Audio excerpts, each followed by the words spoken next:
Bonjour à tous, je propose de commencer cette masterclass. Bienvenue à tous. Cette masterclass aujourd'hui portera sur la thématique matériaux biosourcés et marché public, opportunités pour les acheteurs publics et pour les entreprises.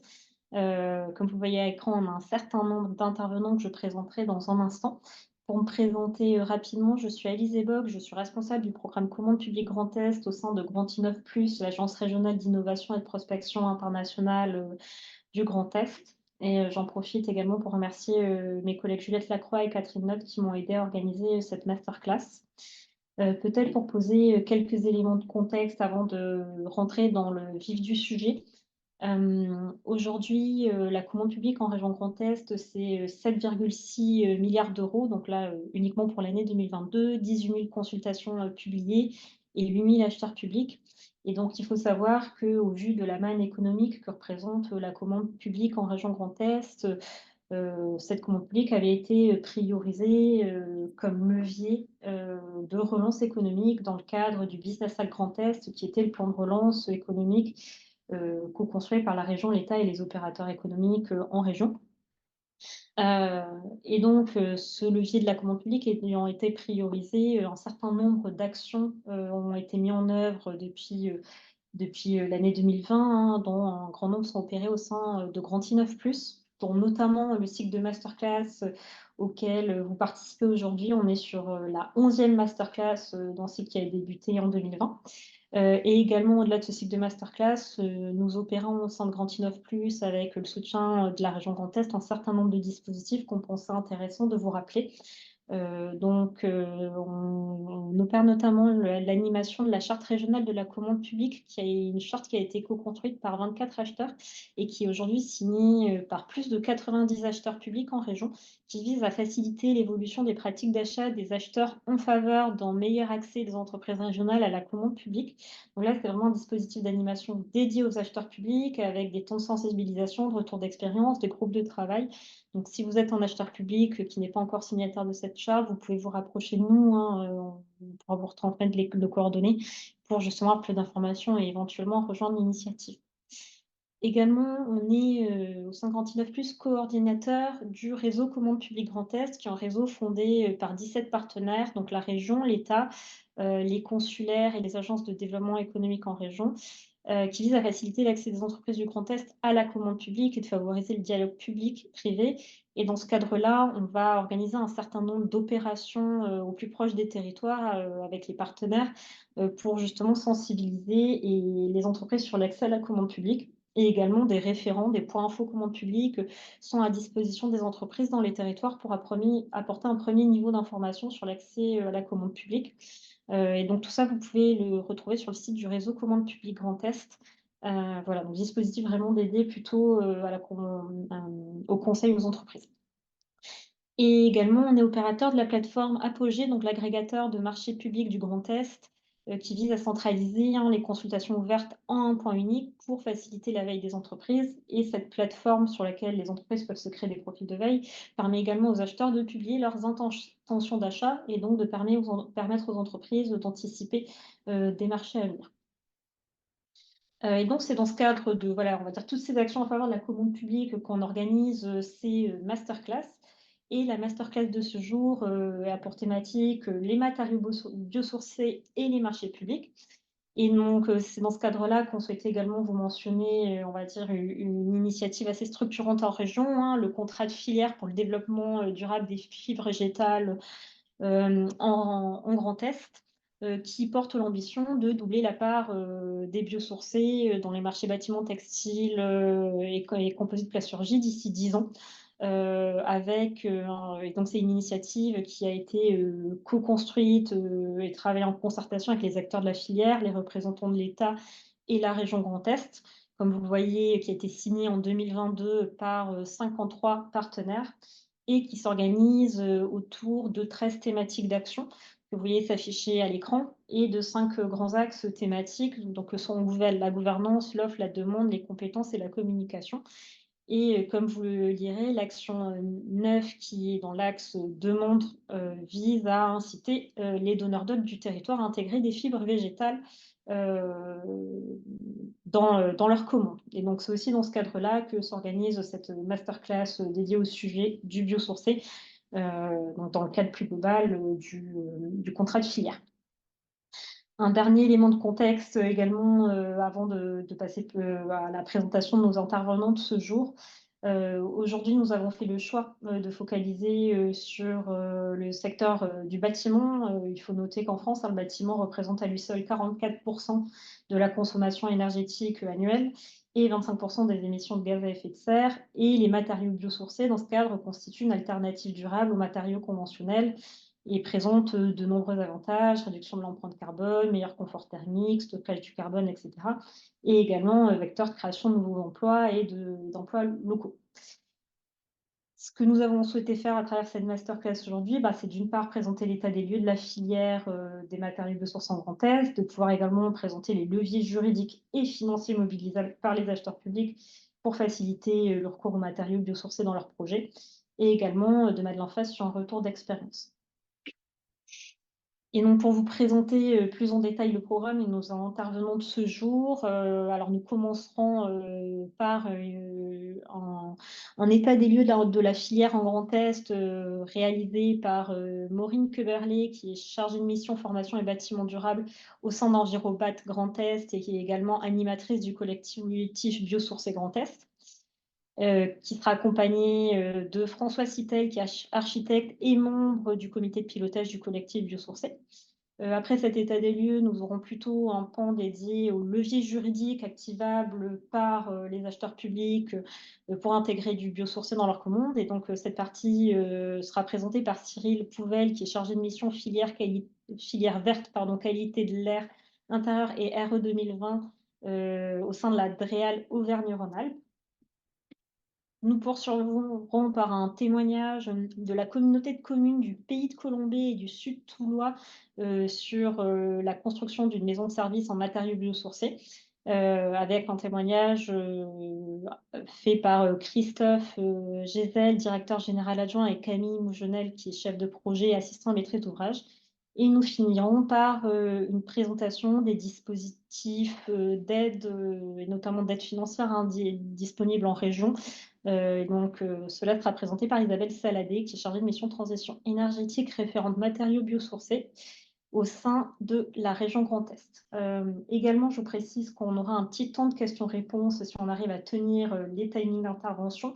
Donc, vous avez un module questions-réponses que vous pouvez identifier en bas de votre écran via l'interface Zoom. Donc, n'hésitez pas à poser des questions au fil de l'eau, sachant que les intervenants peuvent également vous répondre par écrit.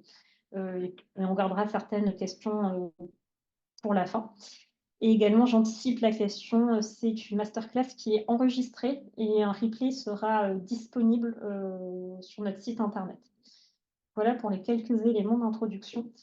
Et donc, pour commencer le programme de cet après-midi, je vais transmettre la parole à Maureen Queberlé et François Citel pour nous parler de la filière biosourcée en Grand Est. Et bonjour tout le monde. Bonjour. Donc, je suis François Citel, je suis architecte, je suis membre du comité de pilotage du collectif. Je suis également membre des ambassadeurs des matériaux biosourcés qui est soutenu par la DREAL.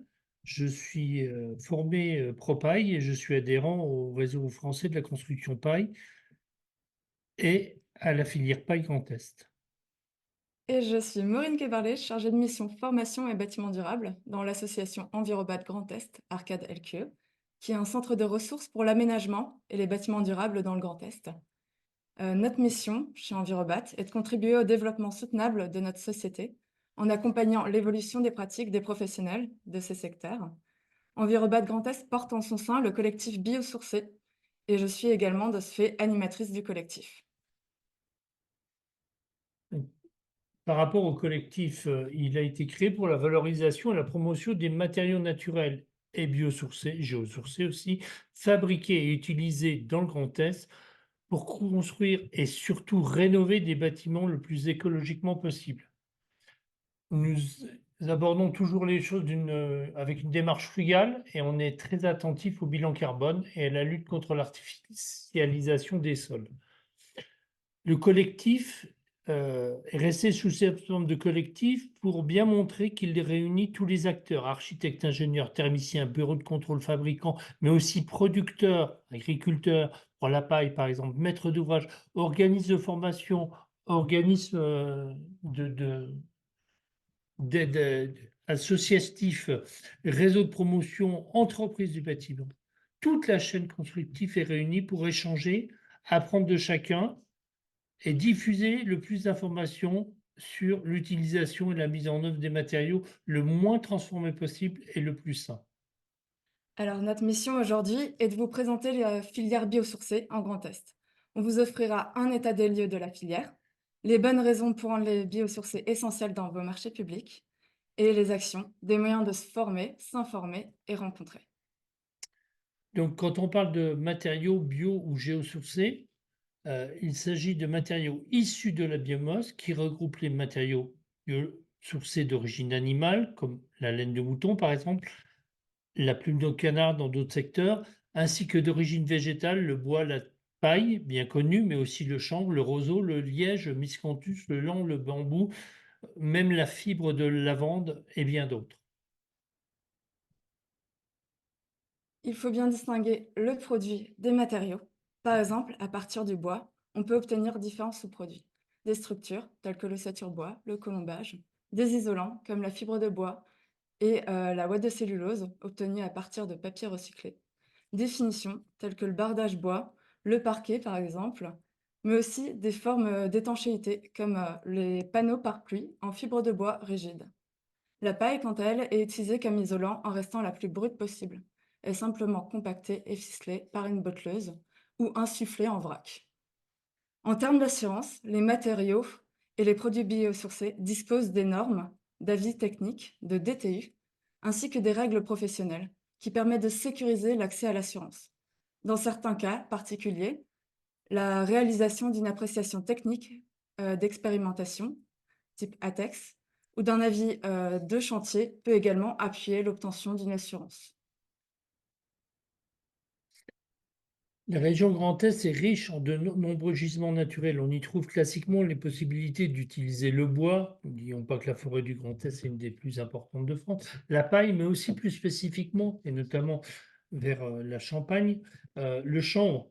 Et puis la laine de mouton qui revient notamment en Moselle. Ce sont des filières historiques et en devenir, car c'est un retour aux bonnes pratiques utilisées depuis des centaines d'années dans chaque territoire, avec des atouts engendrés par les sciences de la construction. Quelques exemples. Le chanvre est peut-être une filière moins connue, mais dans l'Aube, à Sainte-Savine, le pôle européen du chanvre, européen je dis bien, vise à structurer l'ensemble de l'écosystème territorial afin d'en faire une référence européenne en matière de chanvre. Dans le Grand Est, on trouve la plus grande importante chanvrière de France, dans l'Aube. Elle alimente plusieurs fabricants de produits à base de chanvre. Cette chanvrière a plus d'un demi-siècle.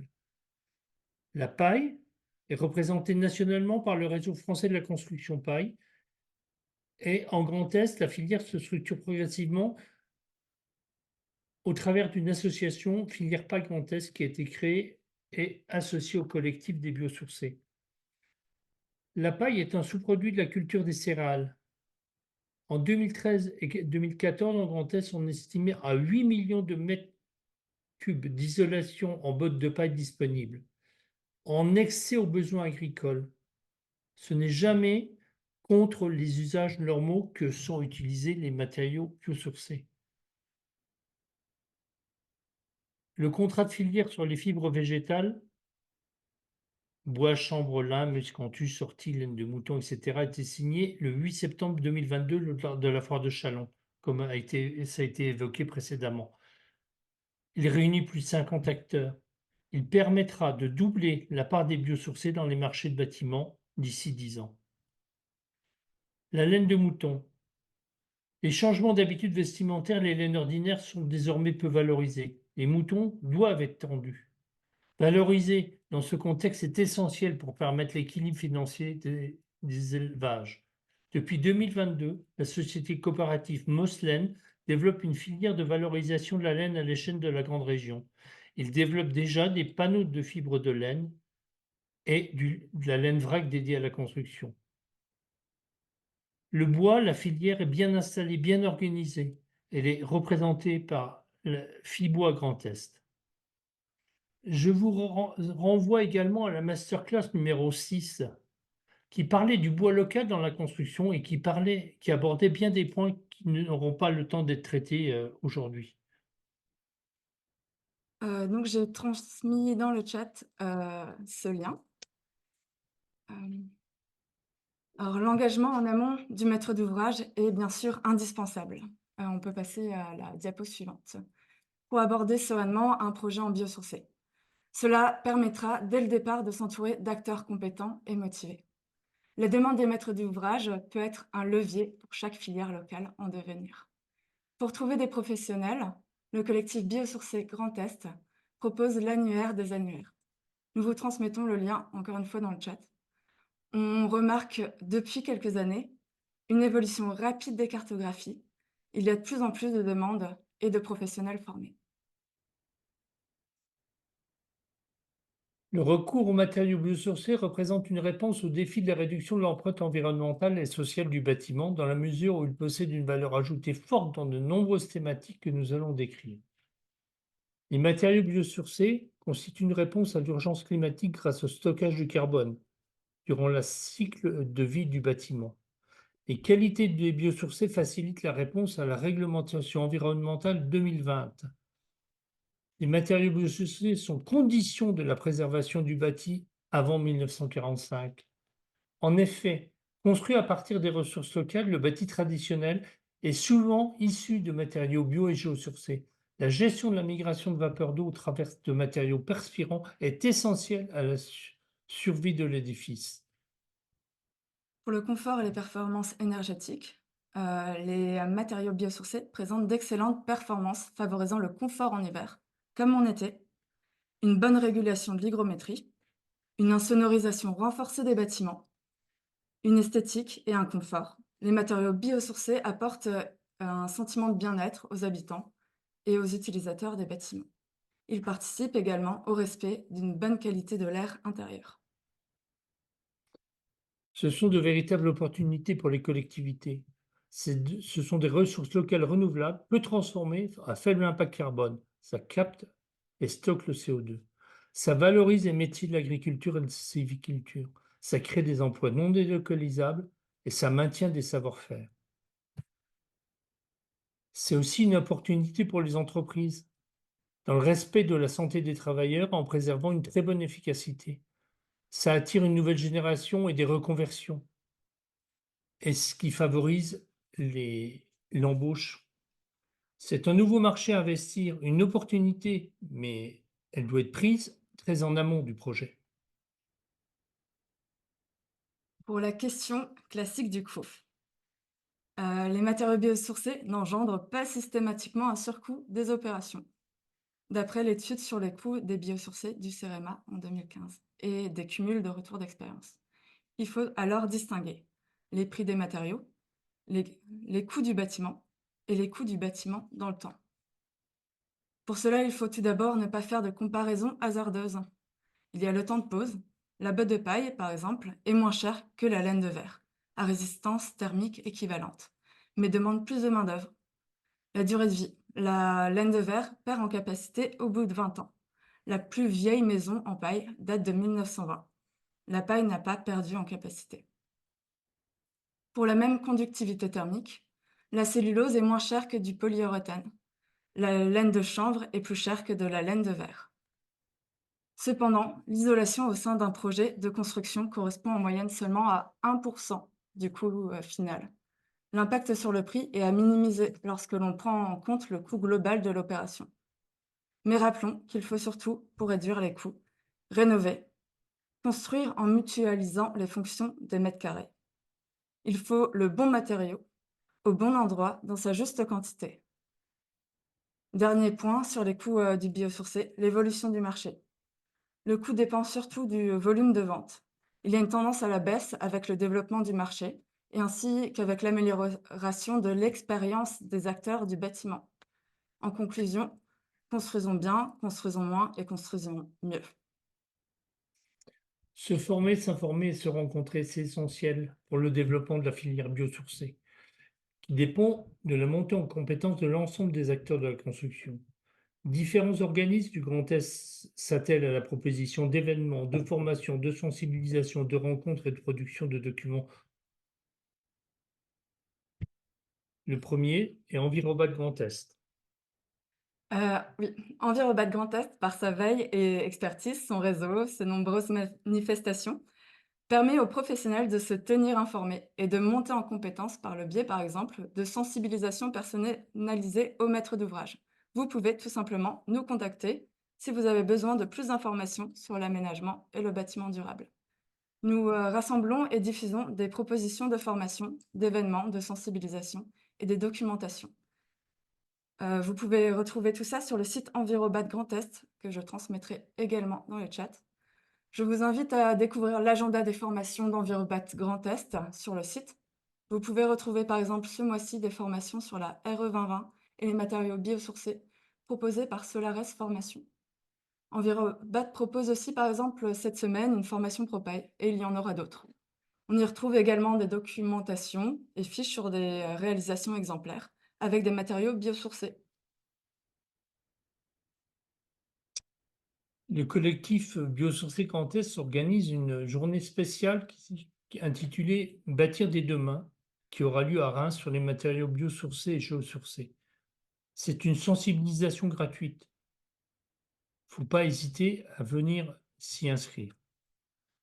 Mais il y a aussi des sensibilisations gratuites auprès des filières comme Fibois, auprès des CAUE, qui sont un organisme qui vous accompagne facilement.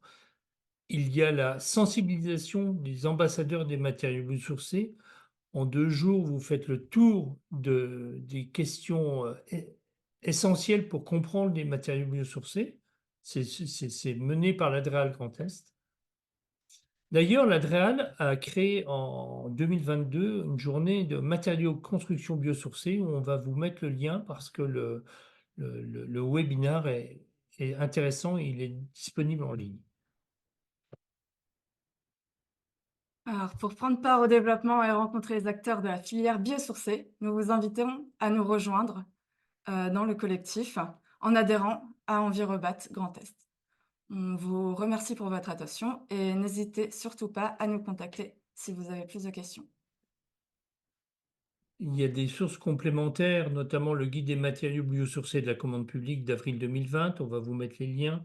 La clause verte proposée par la C2E, le projet européen Interreg Bâti C2. Il y a les guides de l'ADEME dans la librairie de l'ADEME qui sont aussi très efficaces. Et puis, il y a la publication régulière du CIREMA qui s'appelle Biosourçons, qui est diffusée en ligne. Inscrivez-vous à la newsletter. Et puis, la revue de presse du réseau des bâtiments durables, dont fait partie Envirobat. Bon, merci. Merci beaucoup pour votre intervention et pour cet état des lieux de la filière en région Grand Est. Après donc ce premier temps de présentation, je vais me tourner du coup vers Cyril Pouvel de la DREL Auvergne-Rhône-Alpes qui va pouvoir de son côté nous parler justement des leviers juridiques pour faciliter l'intégration de matériaux biosourcés dans ces marchés. Oui, bonjour à tous, est-ce que vous m'entendez bien? Très bien. Eh bien, tout d'abord, rassurez-vous, Stéphane Guida de la DREAL Grand Est est toujours à la DREAL Grand Est et est là pour vous accompagner sur ces sujets. Il se trouve que j'avais une présentation toute prête sur le sujet, commande publique et du coup, je prends sa place momentanément, mais c'est bien lui votre correspondant. Cette petite intro étant faite, tu peux passer à la slide suivante. Juste pour, rebrosser peut-être un peu le contexte, de l'intégration des matériaux biosourcés dans la commande publique, il y a un contexte assez favorable, hein. On a parlé de la RE 2020 déjà. Mais il y a également la feuille de route décarbonation de la filière bâtiment et puis le code de l'environnement. Tu peux passer à la slide suivante justement qui détaille, l'article L 228-4 du code de l'environnement, qui dit que la commande publique, doit tenir compte de la performance environnementale des produits, en particulier de leur caractère biosourcé, qui dit que le domaine de la construction prend en compte, le stockage carbone, les matériaux de réemploi et les matériaux issus de ressources renouvelables. Et puis, c'est pas encore demain, mais presque, à compter du 1er janvier 2030, l'usage des matériaux biosourcés ou bas carbone interviendra dans au moins 25 des rénovations lourdes et des constructions relevant de la commande publique. Donc, il faut s'y préparer. Les décrets, sont pas encore, publiés, les travaux vont commencer, mais en tout cas, il y a un contexte qui est clairement favorable, pour intégrer, les matériaux biosourcés, au sein de la commande publique. Tu peux passer. Donc la RE 2020, on en a parlé, j'y reviendrai pas, hein. L'idée de diminuer l'impact carbone à l'échelle de la construction du bâtiment pour les bâtiments neufs, ça participe clairement à la structuration des filières et à faire en sorte, d'avoir de plus en plus de matériaux, pour le bâtiment neuf, mais aussi, du coup, pour la rénovation, qui prennent en compte cette question du stockage carbone. Donc, ça permet la structuration des filières, hein. Puis, je ne l'ai pas dit tout à l'heure, mais, on est sur des filières, dont les croissances, malgré le contexte de la construction un peu, délétère, on a des chiffres d'affaires qui augmentent sur, ces filières. Et puis, le dernier point, c'est la feuille de route décarbonation de la filière bâtiment, qui fait partie un peu des grands objectifs, de la COP notamment, hein, sur la filière bâtiment, de décarboner la filière et au-delà, des sources d'énergie pour les usages, une des conditions pour accélérer, la décarbonation de la filière, c'est le recours aux composants bas carbone et la feuille de route, cible bien, cette question des matériaux biosourcés. Voilà, donc ça, c'était un peu le cadre pour dire, allons-y, il y a un contexte favorable. Alors maintenant, comment on fait, ju technico-juridiquement? Donc, c'est un peu ce que je vais essayer de vous brosser. Donc, là, juste pour redire, de quoi on parle exactement, en fait, quand on dit commande publique et bâtiment, en fait, on va parler de différents types de marchés et de différents types, d'acteurs. Déjà, on va parler construction neuve, et rénovation et puis on va pouvoir lancer, différents types de marchés, hein. Dans la construction ou dans la rénovation, on va avoir besoin, d'un programmiste, d'un assistant à maîtrise d'ouvrage, d'un bureau de contrôle, d'un maître d'œuvre, de bureaux d'études, d'une équipe de maîtrise d'œuvre en tous les cas, et puis, derrière, suite à allotissement, on va lancer un certain nombre de travaux avec des entreprises à recruter. Heu, donc, on va se placer également dans un cadre juridique qui sera, soit celui de la loi MOP, hein, c'est-à-dire, avec une mission de maîtrise d'œuvre bien séparée, des missions, liées aux travaux, ou dans le cadre de la conception-réalisation, où les études et les travaux sont confiés au même groupement, ou encore, et ça commence à pas mal émerger dans le cadre des rénovations performantes, les marchés globaux de performance où on mutualise un ensemble de choses. Donc on parle de tout ça. On parle aussi, tu peux passer à la suivante, de marché de services, de marché de fourniture, de marché de travaux. Donc marché de services, hein, pour, la prestation intellectuelle principalement.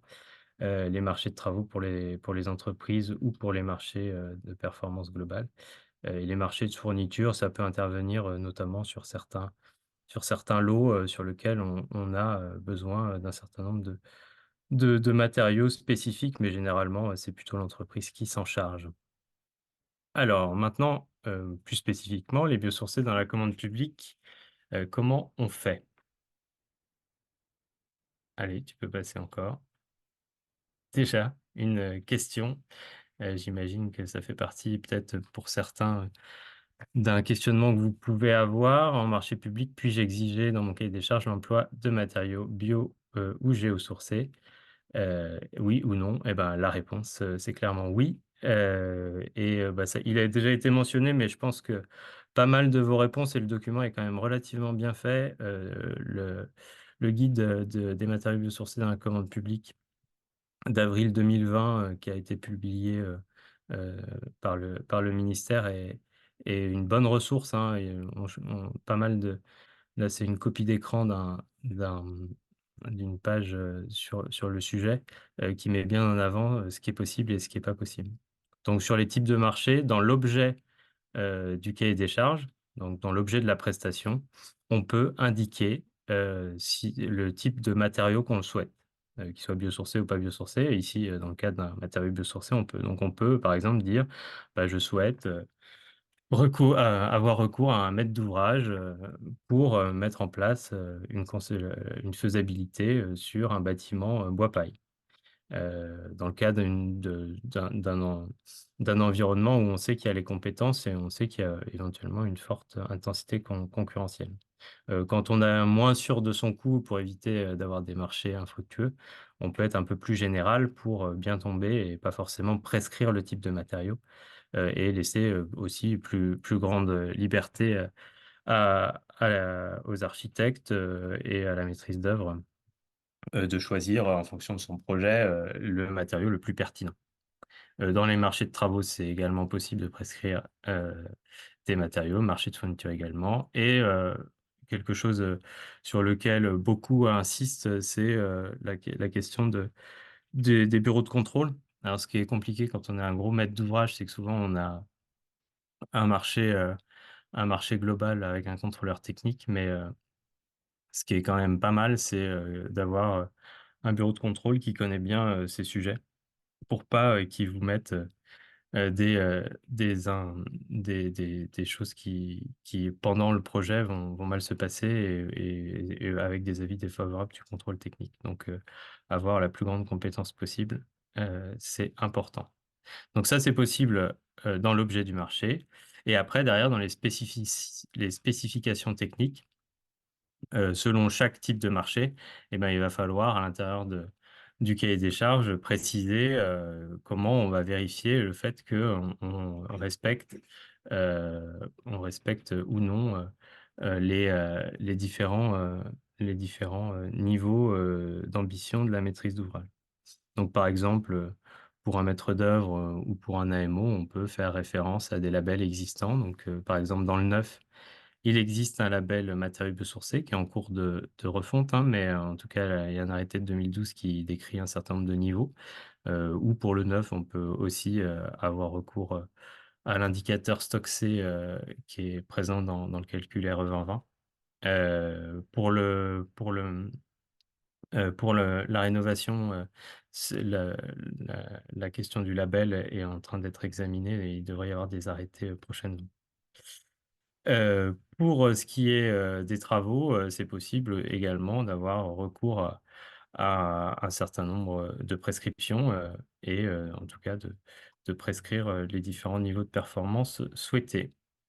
Toujours pareil, hein, sur le contrôle technique, c'est ce qui est marqué, mais peut-être on peut le lire précisément. Dans le cas de l'élaboration du marché de contrôle, l'acheteur peut intégrer des spécifications techniques qui précisent les missions du bureau de contrôle, vérification de la solidité, conditions de sécurité, des tâches relatives à l'isolation thermique, aux économies d'énergie, à l'environnement ou directement aux matériaux biosourcés, qui derrière pourra engendrer un certain nombre de missions spécifiques, notamment sur les questions de sécurité incendie qui peuvent, quand on est en ERP ou en troisième ou quatrième famille de logement, qui peuvent être un peu complexes.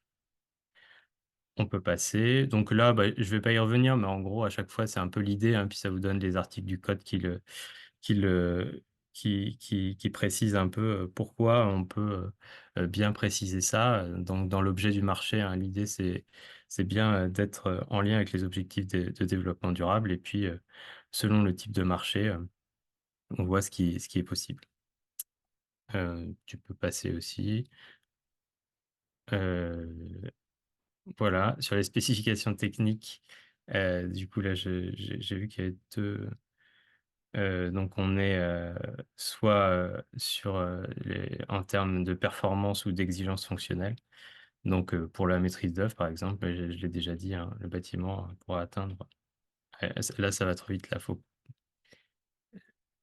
Donc là, tu peux passer parce que donc pour les travaux, on pourra faire référence à des normes ou à d'autres documents équivalents. Et c'est là où peut-être on passe à la slide suivante pour avancer. C'est là où la question justement sur les spécifications, et il y avait déjà une question dans le chat, et c'est vrai que c'est une question qu'on voit souvent, la question de comment on fait pour prescrire local. Et ben, ce n'est pas vraiment possible, sauf à réussir à trouver, un label ou une certification existante, en lien avec un périmètre géographique, mais elle n'a jamais la possibilité d'être mentionnée seule. Il faut toujours écrire ou équivalent. Donc, en Auvergne-Rhône-Alpes, c'est peut-être plus facile sur le bois, parce qu'il y a un certain nombre d'indications géographiques protégées qui permettent de dire: «Ah bah tiens, je veux, telle structure en bois, de Chartreuse, ou équivalent». Je ne sais pas si c'est possible dans le Grand Est, mais j'imagine que la masterclass, numéro 6 évoquait ces sujets sur la question du bois. Voilà, tu peux passer. Ensuite, il y a la question de l'allotissement, hein, forcément entre, une fois que le maître d'œuvre, a défini son projet, il reste à définir, les entreprises qui vont y travailler. Le principe global de l'allotissement existe, hein, mais on peut aussi construire, un certain nombre de macro-lots, si le projet le justifie, et il peut être intéressant de construire des lots pertinents, attractifs et adaptés aux acteurs, que vous voulez cibler et que vous connaissez localement. On y reviendra, mais il y a la question de la connaissance des matériaux locaux et des entreprises qui travaillent, qui est assez importante, et le sourcing, mais je pense qu'il y a eu aussi une masterclass sur le sujet qui permet, de bien connaître les types d'entreprises et la manière dont, ils peuvent répondre, notamment sur des lots spécifiques ou voire des macro lots. Parfois, il peut être intéressant de grouper, un lot structure, avec un lot isolation, si, je veux, par exemple, favoriser, l'isolation paille, dans un bâtiment. Voilà, donc voilà, c'est un peu ce qui est décrit là. Pareil, il y a des liens cliquables, et le site Ambition Bois est plutôt bien fait de ce point de vue-là. Ensuite, donc il y a ce qu'on met dans les cahiers des charges, puis après il y a les critères de sélection. Donc pour les critères de sélection, forcément, l'idée, c'est de composer, pour la maîtrise d'œuvre en tous les cas, une équipe, qui a des références sur le sujet, avec, également, un ensemble de compétences au sein de la maîtrise d'œuvre qui seront adaptées, au type de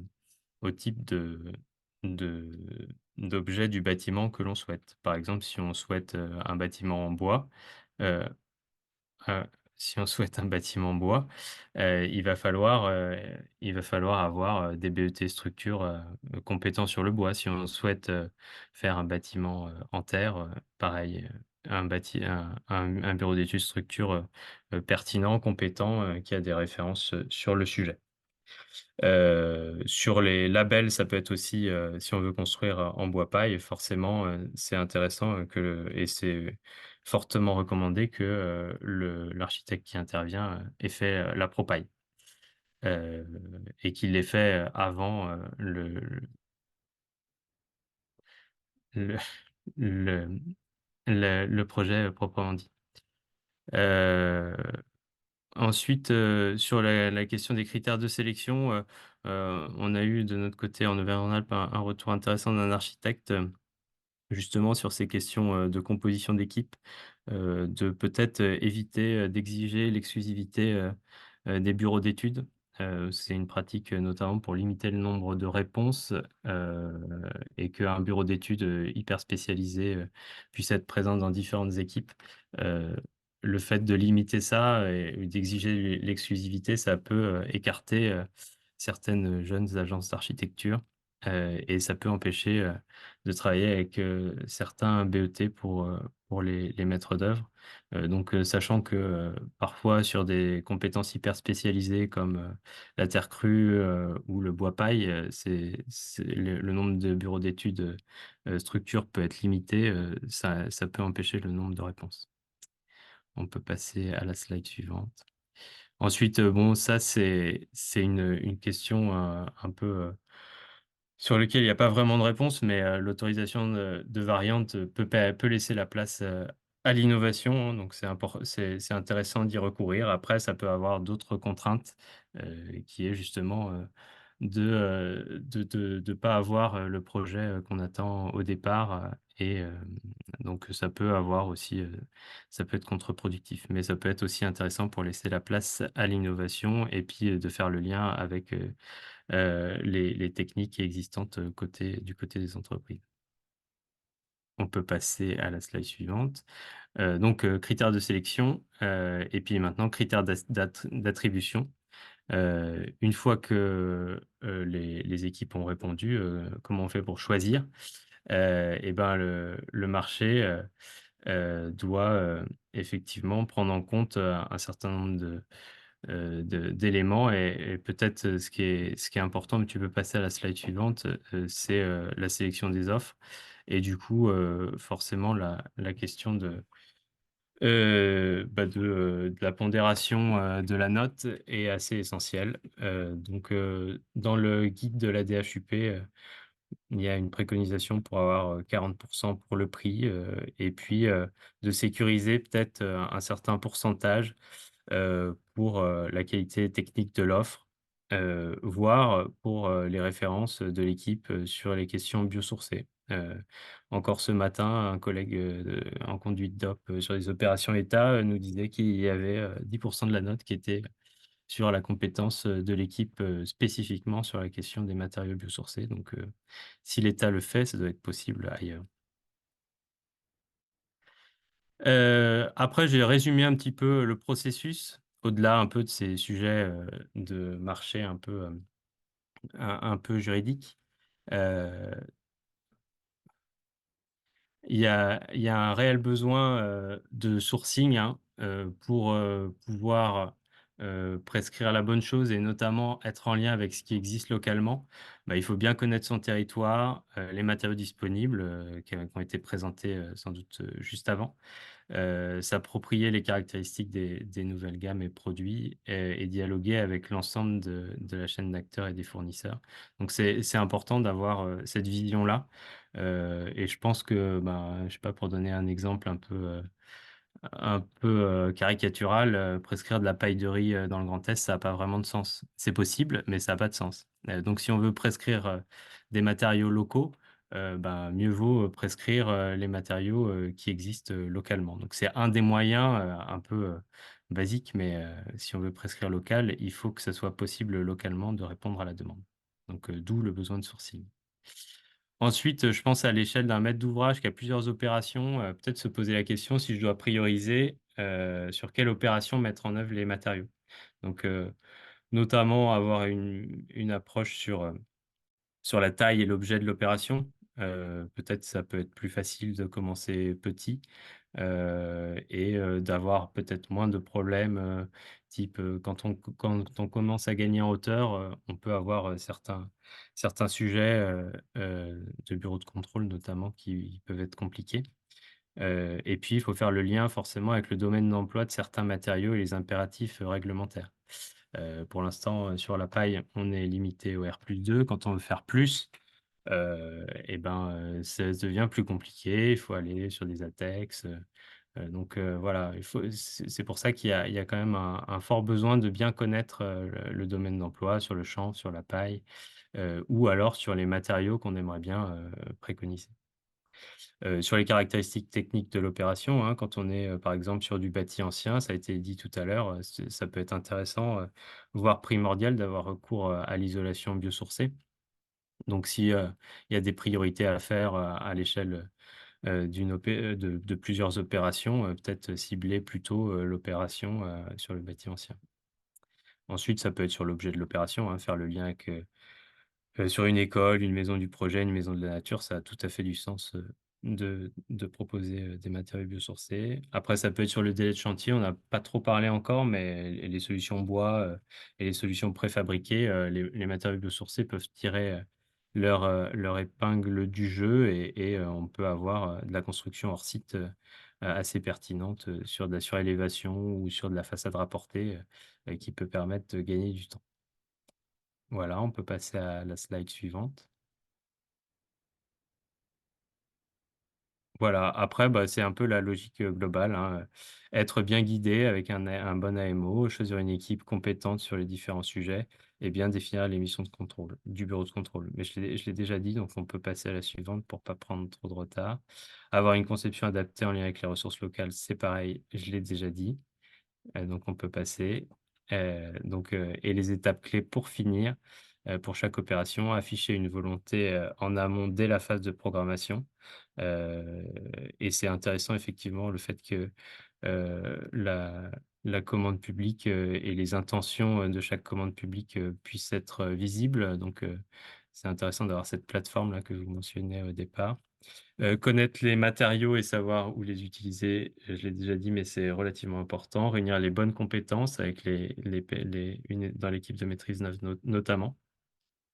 Et puis intégrer les éléments dans les différents documents de la consultation. Je l'ai dit, mais c'est assez essentiel. Objet du marché, spécifications techniques et règlement de consultation.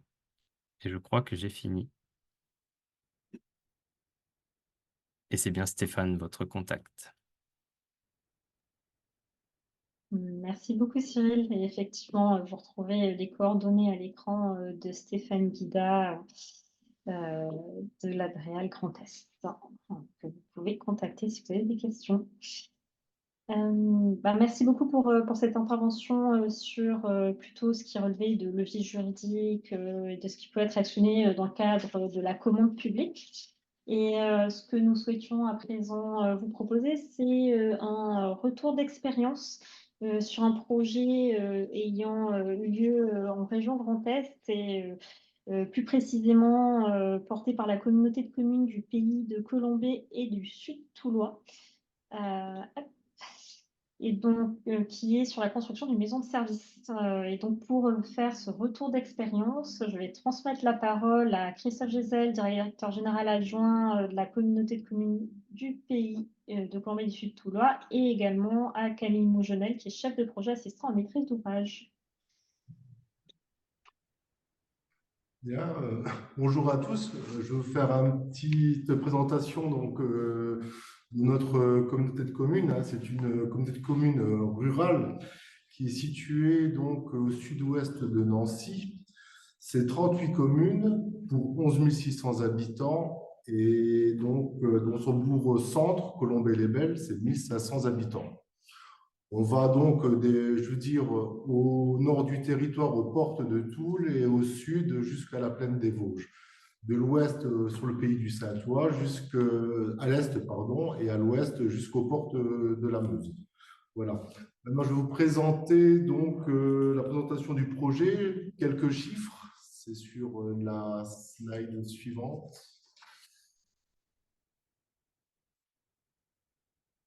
Voilà. On peut encore passer, voilà. Quelques chiffres, donc voilà, le budget de l'opération, c'était 5 313 721 € et 82 centimes, toutes taxes comprises, ce qui ramenait donc notre projet de maison des services intercommunal, à un coût de la construction au mètre carré de sur l'opération de 2 430 € hors taxes du mètre carré sur ce coût-là. Au niveau de l'enveloppe de travaux, donc c'était 4 385 709 € et 14 centimes, toutes taxes comprises. Ramené donc au coût de la construction au mètre carré sur l'enveloppe de travaux, nous étions seulement que sur un bâtiment en bois à 2005 € hors taxes du mètre carré. On a eu donc une surface de plancher pour ce bâtiment qui est aussi notre nouveau siège administratif de 1822 mètres carrés, avec une surface, une chaume, qui était donc de 1590 mètres carrés. Le taux de financement que nous avons eu sur cette opération était de 46% et nos partenaires financeurs étaient l'État, la région, le département, l'agence de l'eau et la CAF, car nous avons des partenaires sociaux que nous accueillons au sein de ce bâtiment. Au niveau du planning de l'opération, nous avons démarré nos études préalables en janvier 2018 Elles ont une durée donc de 11 mois où on a eu le temps donc de préparer, je veux dire, nos études de faisabilité ainsi que l'élaboration donc, je veux dire, du programme technique et architectural pour lancer le concours de maîtrise d'œuvre dans la foulée. Donc, en novembre 2018, nous avons lancé ce concours de maîtrise d'œuvre et nous l'avons finalisé en juin 2019 avec la nomination du lauréat, qui était donc l'agence d'architecture Ramboline-Schlegel et Associés. Et ensuite, donc, il y a eu toute la phase de conception de bâtiments et le travail avec les équipes de maîtrise d'œuvre. Les travaux, eux, ont duré 2 ans, de septembre 2021 jusqu'à récemment, donc novembre 2023. Au niveau des objectifs sur ce projet, donc voilà, il y avait une volonté politique de s'inscrire dans une démarche de transition écologique. Comme c'est inscrit, la transition écologique, c'est plus une option. Maintenant, c'est une obligation, c'est un choix. On pense, je veux dire, maintenant, au niveau du développement durable. Et donc, et comme vous le savez, c'est aussi une partie intégrante, je veux dire, des conditions d'éligibilité au dispositif d'aide de nos différents partenaires financeurs. Ensuite, donc, à partir de là, on a voulu anticiper en 2018 par l'expérimentation de la RE 2020 et démontrer donc une exemplarité environnementale. On avait eu comme objectif de prendre un niveau d'énergie, de performance d'énergie en E3 et une performance carbone de niveau 2. Comme vous le savez, c'était un bâtiment réglementairement qui était soumis à la RT 2012, mais quand on l'a démarré en 2018, la question ne se posait plus, je veux dire, que d'appliquer simplement, je veux dire, cette réglementation thermique et de prendre le train en marche et d'appliquer directement l'expérimentation de la future RE 2020 qui a été donc, je veux dire, avec le décret au 1er janvier 2022. Donc, du coup, on a commencé à travailler sur cette réflexion donc, et de valoriser donc, les matériaux biosourcés en filière courte. Si on peut avoir la fiche suivante. Voilà, merci. Donc, les différents leviers pour favoriser les matériaux biosourcés. Donc, nous avons eu plusieurs étapes dans notre engagement de maître d'ouvrage. Si on veut passer la fiche suivante. Voilà. Donc, rappelez donc, ça a été dit par différents interlocuteurs dessus. L'importance, je veux dire, de l'assistance à maîtrise d'ouvrage lors des études préalables. Donc là, c'est vrai que je vais interpeller, je veux dire, nos acheteurs publics. Si vous n'avez pas, je veux dire, les ressources en interne, prenez, je veux dire, une assistance à maîtrise d'ouvrage, un économiste programmiste par rapport, je veux dire, à son expertise qui va pouvoir vous accompagner, je veux dire, à construire, je veux dire, votre projet. Et en l'occurrence, dans les domaines qui nous intéressent aujourd'hui, dans tout ce qui est la partie, on va dire, transition écologique sur la RE 2020 et ainsi que sur, je veux dire, l'intégration des matériaux biosourcés dès la phase, je veux dire, des études préalables. Donc, on a intégré ces matériaux biosourcés, donc je veux dire, et ces notions de performance énergétique et environnementale, dès la genèse du projet. Une première question à tous les maîtres d'ouvrage à se poser et qu'on s'est posé, c'est faut-il construire?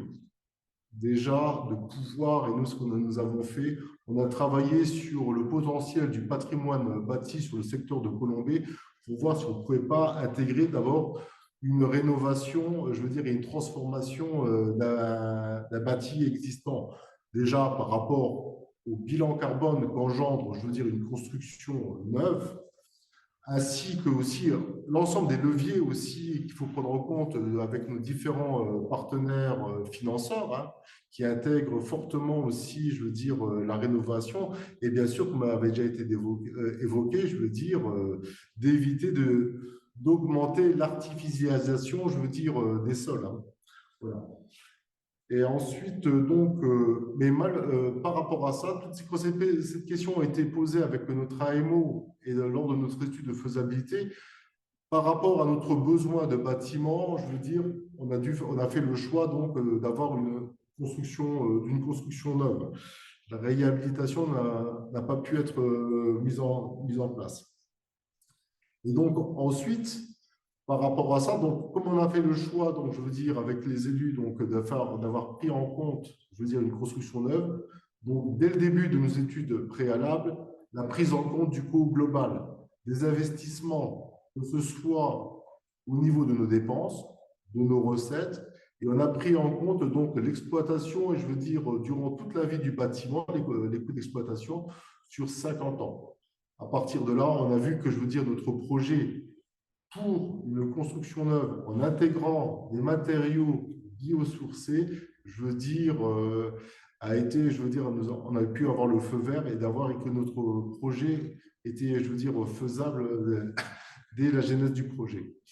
Donc, à partir de là, avec notre assistance à maîtrise d'ouvrage, le fil de conducteur continue la conception et l'élaboration donc du programme. Je veux dire, le fil conducteur a été donc, je veux dire, l'ARE 2020, je veux dire, son expérimentation et en pensant déjà à intégrer les différents matériaux biosourcés que ma collègue, Madame Mougenel, va vous présenter tout à l'heure.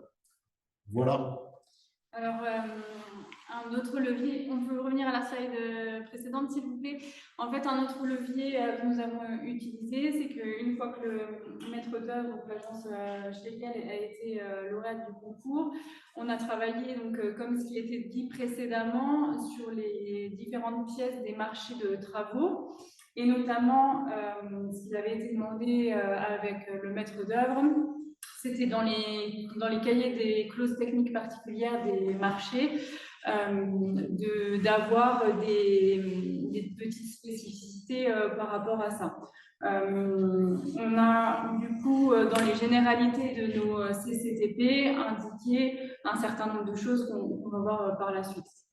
Au niveau des critères d'attribution des marchés de travaux, sur cette opération, 30 points donc, a été attribué pour le prix. Hein, comme ça, on peut faire un petit peu le comparatif par rapport à ce que nous a dit M. Poubelle. Ensuite, on a 70 points sur la valeur technique.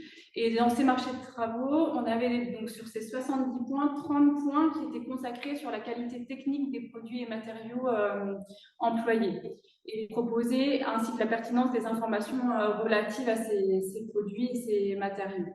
Donc, c'est un des leviers des matériaux biosourcés qui a été mis en place précisément sur ces CCTP et sur le règlement de consultation. Ensuite, il y a eu donc l'analyse des mémoires techniques et des fiches techniques des candidats qui ont permis une analyse fine et précise, notamment sur l'emploi des matériaux biosourcés. On peut du coup passer à la suivante, s'il vous plaît. Donc ça, c'est le système constructif. On l'a mis dans la présentation, mais c'était pour vous montrer un petit peu comment a été conçu notre bâtiment. Donc, on a une structure bois avec un isolant en paille et puis de la laine de bois. Et on a d'autres matériaux qui vous seront décrits un peu plus précisément par la suite de la présentation. On peut passer. Donc voilà l'extrait du CCTP pour la généralité qui avait été mis. Donc on précisait que le projet doit démontrer une exemplarité environnementale dans l'exploitation donc des ressources biosourcées. Et puis voilà pour la suite. Vous pourrez relire l'extrait plus précisément. On peut passer à la suite. Alors, pour vous faire un petit focus sur les matériaux biosourcés de notre bâtiment, de notre maison intercommunale des services, On va donc vous en présenter 3. Donc, le premier, c'est la paille. Donc, il faut savoir que c'est le produit qui a été mis en place à la Maison intercommunale des services. C'est un produit local qui a été produit à environ 40 km en Haute-Marne. Donc, on est vraiment dans un circuit court. Le cadre de référence de ce matériau, donc c'est les règles professionnelles de la construction paille. On voit du coup un petit extrait de l'ouvrage. Il y a eu aussi également une montée en compétence des équipes de pose de l'entreprise titulaire du marché de travaux qui avait donc à mettre en œuvre la paille sur notre chantier, puisqu'en fait ils ont formé une partie de leurs équipes sur notre chantier, et donc ça a permis aussi eux de leur côté de pouvoir monter en compétence grâce à notre opération. On a également fait un partage d'expérience avec la filière paille du Grand Est donc en mai 2023, qui a organisé sur notre chantier une visite et puis différentes petites interventions pour montrer un chantier voilà, en cours de chantier pour le coup à différents organismes. Et puis donc les propriétés de cet isolant, donc ça a une performance thermique qui est intéressante, une bonne réaction au feu et participe également au confort d'été, pour faire le lien avec la réglementation environnementale 2020. On a fait le choix également pour le petit clin d'œil, la petite photo en haut à droite, de laisser un petit ballot de paille visible pour garder en mémoire l'utilisation de ce matériau biosourcé au niveau de bâtiment. Le second matériau que je voulais vous présenter aujourd'hui, c'est la terre crue, que vous pouvez identifier derrière Monsieur Gézel. Donc, on a tout un mur de briques en terre crue qui a été confectionné par un de nos artisans locaux, donc qui se situe dans une commune de notre territoire intercommunal, donc à moins de 10 km de l'adresse du chantier. Donc, ça nous a permis aussi de valoriser le savoir-faire de notre territoire, bien évidemment dans le respect de la commande publique, comme l'expliquait M. Fouvel tout à l'heure. Les propriétés de ce mur, donc c'est des propriétés hygrométriques et acoustiques parce qu'on se situe dans une salle, la salle du conseil, une salle de conférence qui a une superficie de plus de 100 mètres carrés. Voilà, donc on venait essayer de chercher aussi à travailler l'acoustique dans cette salle. Donc, au-delà de son caractère esthétique, ce matériau a cette fonction acoustique également très intéressante. Le troisième matériau, c'est le métis. Donc, le métis, c'est de la fibre textile qui est valorisée en isolant. Donc, il faut savoir que Colombey-les-Belles fait partie des 14 centres de tri français qui représentent 3500 tonnes par an valorisées sur le secteur Lorraine. Donc là, on est vraiment dans un principe d'économie circulaire. Nous, on l'a mis en œuvre dans nos cloisons intérieures, dans nos différents espaces, les cloisons, on va dire, intermédiaires.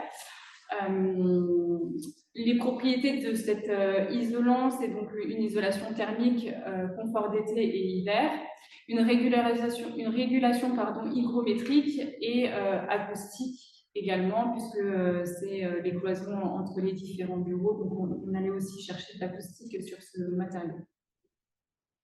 Donc c'est les différents vêtements que vous retrouvez dans les bennes à vêtements, que vous allez déposer dans les bennes à vêtements qui sont revalorisés en gros rouleaux d'isolant.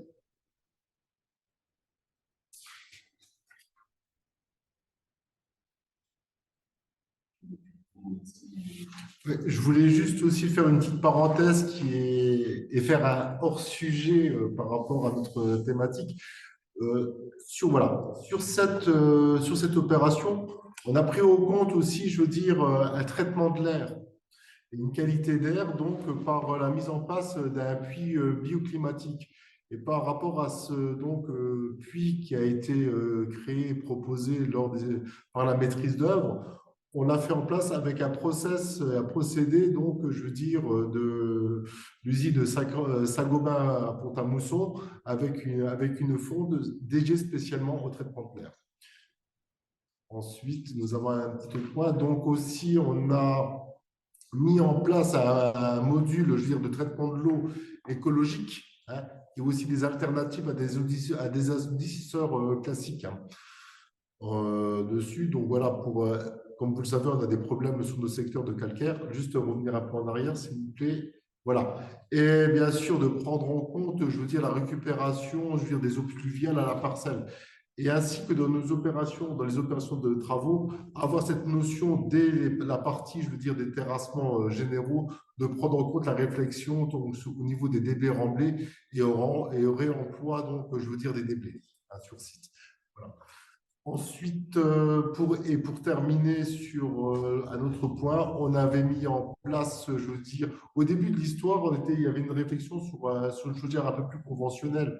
Mais tout de suite, on a mis en place, on a fait le choix donc, de mettre une chaudière à peler avec un sur de stockage de 8 tonnes dessus. Voilà. Donc, c'est tout. La petite parenthèse hors sujet nous concernant aujourd'hui. Voilà, je vous remercie. Merci beaucoup pour ce retour d'expérience. Je pense qu'il est très inspirant pour les participants aujourd'hui. On aura peut-être des questions. N'hésitez pas à poser vos questions dans le module questions-réponses, hein, si vous en avez de l'autre côté de l'écran. Et donc, peut-être pour finir le programme de cette masterclass, avant de passer au temps de questions-réponses, on souhaitait également faire un focus sur les dispositifs d'aide existants en région. Et pour faire cet état des lieux du dispositif, je vais transmettre la parole à Isabelle Saladé, qui est chargée de mission transition énergétique, référente matériaux biosourcés au sein de la région Grand Est. Oui, bonjour à tous.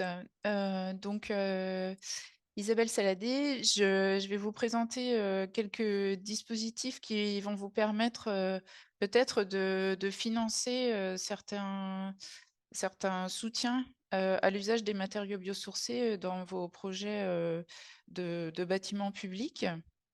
Donc, c'est des dispositifs qui sont dans le cadre du programme Climaction que vous connaissez peut-être sûrement déjà. C'est un programme en partenariat entre l'ADEME Grand Est et la région Grand Est qui permet un fonctionnement en guichet unique. Et donc, vous aurez sur le support les coordonnées de mes 12 collègues dans les maisons de région sur tout le territoire que vous pourrez contacter pour toute question sur les aides Climaction. Donc, je vais vous présenter rapidement trois grands modes de soutien à l'usage des matériaux biosourcés. Le premier, c'est des bonus pour l'utilisation d'isolants biosourcés dans les subventions Climaction pour les travaux de rénovation énergétique. Donc, il y a des subventions pour la rénovation des bâtiments publics et associatifs, pour les logements sociaux et pour les copropriétés. Et donc, sur ces trois dispositifs de financement, sont prévus des bonus en cas d'utilisation d'isolants biosourcés. Donc, ce sont des bonus financiers qui permettent, vous pouvez passer à la suivante, qui permettent de participer à un éventuel surcoût qui serait lié au choix d'isolants biosourcés. Et on voit qu'on a environ un tiers des projets de rénovation des bâtiments publics et associatifs qui font appel à ce bonus. Sur les logements sociaux et les copropriétés, pour l'instant, c'est encore assez variable et assez ponctuel, notamment lié au domaine d'emploi dont on a parlé précédemment, et notamment sur les bâtiments qui ont plusieurs étages, il y a un petit peu plus de contraintes, ou en isolation par l'extérieur, il y a voilà, un peu plus de contraintes au niveau des assurances, ce qui fait que le pourcentage est réduit. Mais déjà sur les bâtiments publics et associatifs, on voit qu'il y a quand même une utilisation assez intéressante des isolants biosourcés lorsqu'on finance une partie du surcoût. Le deuxième dispositif, c'est un appel à projet qui est ouvert jusqu'à la fin de l'année 2024 et qui s'appelle IS3B. C'est le soutien à l'ingénierie spécialisée pour des bâtiments bois et biosourcés. Et là, en fait, ça va vous permettre de financer une partie de l'ingénierie spécialisée, c'est-à-dire notamment l'assistance à maîtrise d'ouvrage.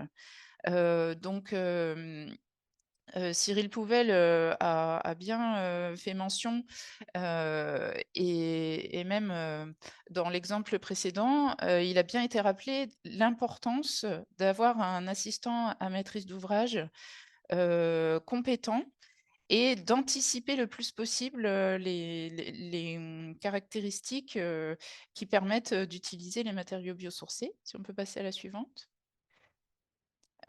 Donc c'est pour tous les projets construction ou rénovation lourde et sur différentes typologies de bâtiments. Sur la suivante, s'il vous plaît. Voilà, donc en fait, il y a 2 volets. Le premier volet, c'est donc un accompagnement par l'assistant à maîtrise d'ouvrage avant le choix du maître d'œuvre et notamment, ça va vous permettre de bien choisir votre équipe de maîtrise d'œuvre et de faire un programme d'opération adapté qui va anticiper un peu les contraintes. Donc sur la slide suivante, vous avez le taux de financement. Donc, c'est une subvention de 70% qui est prévue de la mission de l'AMO. Donc là, on veut vraiment inciter les maîtres d'ouvrage publics en particulier à prendre un AMO spécialisé pour anticiper le plus possible. Et c'est pour ça que la subvention, elle est assez importante jusqu'à la fin de l'année. Donc, jusqu'à 7 000 € d'aide sur la mission spécifique d'un AMO. Et on a aussi fait une liste de prestataires compétents qui est disponible sur le site de Climaction. Je pourrais vous mettre le lien ensuite dans le chat. Sur la suivante, voilà, le deuxième volet, c'est après le choix du maître d'œuvre, vous pouvez encore avoir un financement sur une mission d'assistance à maîtrise d'ouvrage ou de maîtrise d'œuvre sur des missions très spécifiques liées à l'usage du bois et des matériaux biosourcés. Et là, le financement, sur la slide suivante, le financement ici est de 50% de la mission, à concurrence de 10 000 € pour des projets de construction neuve et 15 000 € pour des projets de rénovation lourde. Voilà, donc sur la suivante, voilà, donc l'autre appel à projet, il est également ouvert jusqu'à la fin de l'année. C'est un appel à projet qui est plutôt ciblé sur les fabricants de produits biosourcés pour le bâtiment qui ont besoin de faire des démarches pour qualifier ces produits, les valoriser notamment par leur faible impact carbone en particulier, et pour faire toutes les démarches liées à la garantie décennale et aux assurances. S'il y a besoin, notamment de faire repasser un avis technique ou une appréciation technique d'expérimentation, une ATEX. Sur la slide suivante, vous avez quelques détails. Donc voilà, qui peut candidater donc soit le fabricant de produits, soit le maître d'ouvrage public ou privé qui voudrait sur une opération en particulier faire des démarches de ce type. Vous avez peut-être déjà été confronté à un contrôleur technique qui vous dit bah non, là c'est pas possible, vous avez un ERP qui demande tel et tel critère, donc le projet qui était prévu, il est pas validé. Donc il vous demande éventuellement des essais de laboratoire ou un avis de chantier. Donc en tant que maître d'ouvrage, vous pouvez aussi faire appel, enfin candidater à cet appel à projet. Donc, il y a quelques critères d'éligibilité. Donc, il faut qu'il y ait au moins une étape de fabrication en Grand Est ou un bâtiment situé en Grand Est. Et c'est ouvert aux projets qui incluent des matériaux biosourcés, mais aussi la terre crue, les matériaux de réemploi, qui est quand même une thématique qui grandit en termes de bas carbone, ou des matériaux issus d'une filière de recyclage structurée sur le territoire du Grand Est. Les dépenses éligibles, donc j'en ai déjà parlé un petit peu, c'est tout ce qui est caractérisation, essais de laboratoire, analyse de cycle de vie, quantification de l'impact carbone, les FDES si elles n'existent pas encore, et tout ce qui est démarche d'avis technique et similaire. Et le niveau de financement sur la slide suivante, c'est 50% du montant hors taxe des dépenses, à concurrence de 50 000 € d'aide maximum par bénéficiaire. Donc là, je vous ai remis les contacts et les liens pour aller chercher les règlements sur le site de Climaction. Et ensuite, je voulais vous faire part de quelques... Voilà, donc le site de Climaction pour ceux qui ne le connaissent pas encore. Et voilà, donc il y a également 3 autres dispositifs de la région Grand Est qui vous intéressent et qui concernent l'aménagement des territoires, qui ont inclus depuis cette année un bonus environnemental dans lequel l'emploi de matériaux bois et biosourcés permet de cocher certaines cases pour respecter ce bonus, et aussi permet d'augmenter le montant financier du bonus. Donc, c'est un peu une nouveauté pour essayer de favoriser les projets les plus vertueux. Et je vous ai remis les coordonnées du service aménagement de la région qui s'en occupe. Voilà, et ici, vous avez un petit peu la synthèse de tout ce que je viens de vous expliquer.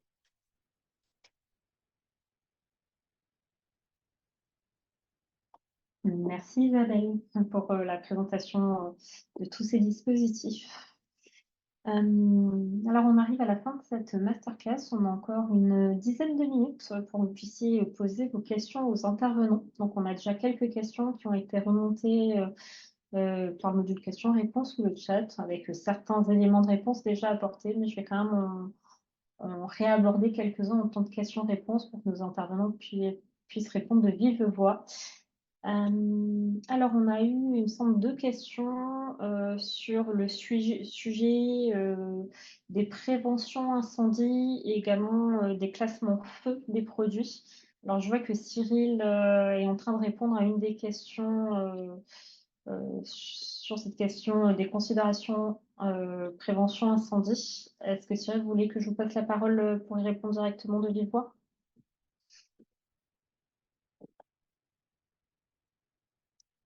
Je peux peut-être relire la question. Donc, dans les Non, bâtiments... je ne retrouvais plus mon micro, désolé. Je vais juste relire la question pour ceux qui ne l'auraient pas lu. Alors, dans les bâtiments publics, bâtiments bas et moyens, les considérations prévention incendie sont plus contraignantes que pour de l'unifamilial. Il est souvent demandé des attestations techniques de parois entières. Chaque certification d'une paroi type avec des matériaux biosourcés coûte cher. Du coup, les attestations ne sont pas disponibles et le choix se porte sur du conventionnel. Comment faites-vous?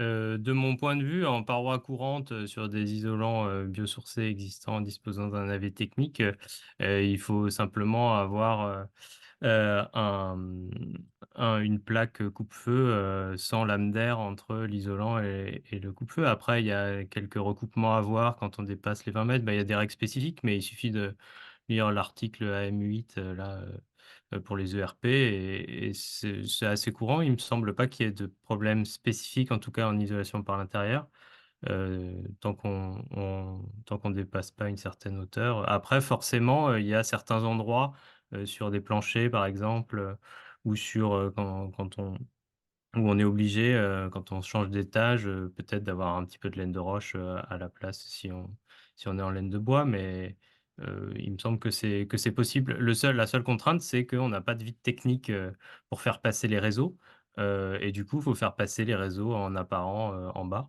mais ça me semble pas être très complexe. Et puis après, pour ce qui est des fibres végétales en filière humide, heu je connais moins, mais il me semble que c'est possible aussi et qu'il y a des essais existants qui ont été faits dans le cadre des REC Pro construits en chanvre qui donnent satisfaction. Peut-être qu'il y a d'autres personnes qui ont des réponses, hein, sur ces sujets, hein. Je ne vais pas monopoliser. Merci Cyril. Je vois que Isabelle lève la main. Oui, c'était justement pour préciser que l'appel à projet que je viens de présenter, il est aussi fait pour ça sur des cas, enfin, les 2 appels à projets, c'est soit on l'a prévu à l'avance avec, un AMO qui a permis, d'éviter le cas, mais si on se retrouve, confronté à cette situation, et que le frein, c'est le prix de l'attestation ou de la certification, l'appel à projet reconnaissance des matériaux biosourcés permet de financer, jusqu'à 50 000 € de dépenses. Voilà, donc il a été fait pour ça aussi.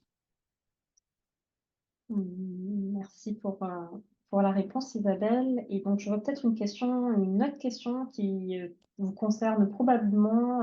Vincent Lalande qui demande sur quelle exigence se base le bonus environnemental de la région. Oui, c'est une bonne question. En fait, il y a toute une grille, à viser avec, pas mal de critères, que je connais pas de mémoire et donc je vous invite à consulter, les dispositifs, qui sont dans le slide. Ils sont donc, consultables sur le site, de la région, donc c'est grandest.fr et vous avez toute une grille, avec des coches, à mettre, voilà donc c'est pas, je peux pas donner de réponse, très simple. Merci Isabelle. On a également des questions plutôt sur la question des matériaux. Donc on a Gwendoline Cuny de Eurométropole de Metz qui demande si certains de vos intervenants ont des exemples d'usage sur du chanvre dans la construction. Alors, il me semble que Cyril avait apporté une première réponse. Je ne sais pas si Cyril voulait peut-être intervenir de vive voix pour compléter ou si quelqu'un d'autre autour de la Non, mais table. c'était un peu général pour bien préciser les différents, la fibre d'un côté et puis la chaîne vote de l'autre. Après, je connais pas localement s'il existe des exemples. Peut-être le collectif biosourcé doit avoir des exemples de construction ou de rénovation. Oui, exact. On peut retrouver sur le site Envirobat Grand Est des retours d'expérience sur des constructions en chanvre. Donc vous pouvez tout simplement aller dans documentation sur le site, retour d'expérience et taper chanvre et il y aura des bâtiments qui s'afficheront. Donc avec un bon résumé, mais aussi les entreprises qui sont intervenues. Merci pour la réponse. Alors, une autre question. On avait également une question sur le métis. Oui, alors une question pour le métis. Il n'y a pas plusieurs entreprises qui fabriquent ce matériau. Est-ce que cela ne rentre pas en conflit avec la loi sur la libre concurrence? Nous avons le même cas en Belgique avec un matériel innovant, mais un seul producteur. Nous ne pouvons pas le décrire avec précision. Comment avez-vous fait? Mais en fait, il y a plusieurs, fabricants qui font alors le Métis, c'est une marque, mais il y en a plusieurs qui font le même type de matériaux, mais je vais laisser la parole, à la communauté d'Aglo. Oui, Merci, Isabelle. concernant le métier, oui, exactement, c'est une marque. Maintenant, comme j'ai fait une petite réponse, je veux dire, à la personne dans le chat, c'est un produit qu'on retrouve dans la quasi-totalité maintenant, chez tous les fournisseurs, je veux dire, les revendeurs de matériaux, hein, en gros, en semi-gros. Et ensuite, après, le produit, maintenant, il y a, je veux dire, Saint-Gobain par sa filiale Isover qui commercialise aussi ce produit à base de textile, entre autres, hein. Ce n'est pas qu'une exclusivité, je veux dire, voilà, du nom Métis, hein, on le retrouve avec beaucoup de fabricants maintenant. Merci pour la réponse. Également, alors, une question plus d'ordre de commande publique qui peut faire peut-être aussi question, enfin, on peut dire questions et réponses de synthèse par rapport à des éléments de présentation plutôt sur l'aspect juridique. Pour le caractère local, peut-on donner des points supplémentaires dans les critères d'attribution si les matériaux sont produits localement, label bois local, par exemple, car si on utilise ou équivalent, rien n'est donc contraignant, ou on ne pourra donc pas favoriser le caractère économie locale. Et Cyril, je vous laisse peut-être répondre de vive voix. Oui, bah non, mais c'est un peu ce que j'ai mis par écrit. L'idée, quand on dit ou équivalent, c'est quand même de respecter les règles qui sont propres au-delà de la localité. On peut avoir des règles sur les forêts qui sont certifiées PEFC ou PFC. Après, ouais, c'est ce genre de choses. Il faut connaître chaque cahier des charges, mais après, c'est plutôt sur les essences locales. Alors, ça se trouve, il y avait d'autres éléments dans la masterclass là, qui a déjà eu lieu, numéro 6. Après, du coup, François, je crois, a peut-être Oui. d'autres éléments que ça. Oui, sur le bois local, c'est bien expliqué dans la masterclass, qui est disponible en replay, que le meilleur moyen pour utiliser du bois local, c'est de dissocier la fourniture du bois de la prestation de charpentier. Et là, on est sûr d'avoir le bois qu'on veut, vu que c'est la collectivité qui le fournit. Après, on peut avoir d'autres critères. Revoyez la masterclass, elle est très bien faite. Après, c'est avantageux, notamment quand on est le cas d'une commune forestière, effectivement, de dissocier les deux. Après, il faut que le charpentier il veuille bien utiliser du bois qu'il n'a pas acheté lui-même et Là, qui. c'est la question de l'approche de la ressource humaine, etc., Mm. disponible sur le secteur. Mais c'est un autre moyen. Bravo. Pour ceux qui ne l'auraient pas vu, hein, un lien a été partagé dans le chat sur la masterclass qui a eu lieu en 2022 sur le bois dans le secteur de la construction, comment voilà, favoriser le bois local. Et peut-être une dernière question avant de clôturer cette masterclass qui est plus liée aux actions commandes publiques Grand Est. Donc, on a eu une demande, est-ce que la charte régionale de la commande publique peut inclure les universités? Et donc ça, je vais prendre l'initiative de la réponse. Oui, on a déjà plusieurs universités qui sont signataires de cette charte, l'Université de Strasbourg, celle de Reims-Champagne-Ardenne et l'Université de Lorraine. La charte régionale de la commande publique, elle est ouverte à tous les acheteurs publics en région, donc que ce soit des collectivités territoriales, que ce soit des communes, des intercommunalités, des départements, la région elle-même, ou également des services de l'État, des universités, des bailleurs sociaux aussi, hein, qui sont soumis au code de la commande publique, des syndicats mixtes. Donc, toutes les personnes qui sont connectées aujourd'hui et qui ont le statut d'acheteur public peuvent rejoindre la charte régionale de la commande publique. On va vous partager dans le chat l'adresse mail de notre collègue Juliette Lacroix, qui est chef de projet en charge de l'animation de la charte régionale de la commande publique et qui est votre contact principal sur le sujet et qui m'a aidé à monter la masterclass d'aujourd'hui. Voilà. Et puis, donc, une dernière question de Vincent Lalande, qui est preneur du lien vers le dispositif car je ne retrouve pas sur le site de la région Grand Est. Donc, je pense que c'est une question pour Isabelle Saladé sur les bonus environnementaux. Je vais les mettre. Voilà. Je crois qu'on a traité à peu près l'intégralité des questions. Je ne sais pas si, côté intervenant, vous aviez un dernier sujet que vous souhaitez souligner avant qu'on clôture cette masterclass. Non, enfin, je crois du coup qu'on a été très complet. Donc, je vous remercie à tous. Donc, je remercie nos intervenants de ce jour pour la reprise de parole. Également, je remercie les participants de s'être connectés. Cette masterclass sera disponible d'ici quelques jours sur le site commandepubliquegrandest.fr. Ainsi, donc, toutes les masterclass qu'on a organisées par le passé, hein, dont celle sur le bois qui a été mentionnée, toutes ces masterclass sont disponibles sur notre site, donc n'hésitez pas à vous rendre dessus et on reste disponible pour tous les éléments d'information sur les initiatives commande publique Grand Est. Voilà. Je vous souhaite à tous une bonne journée et à bientôt.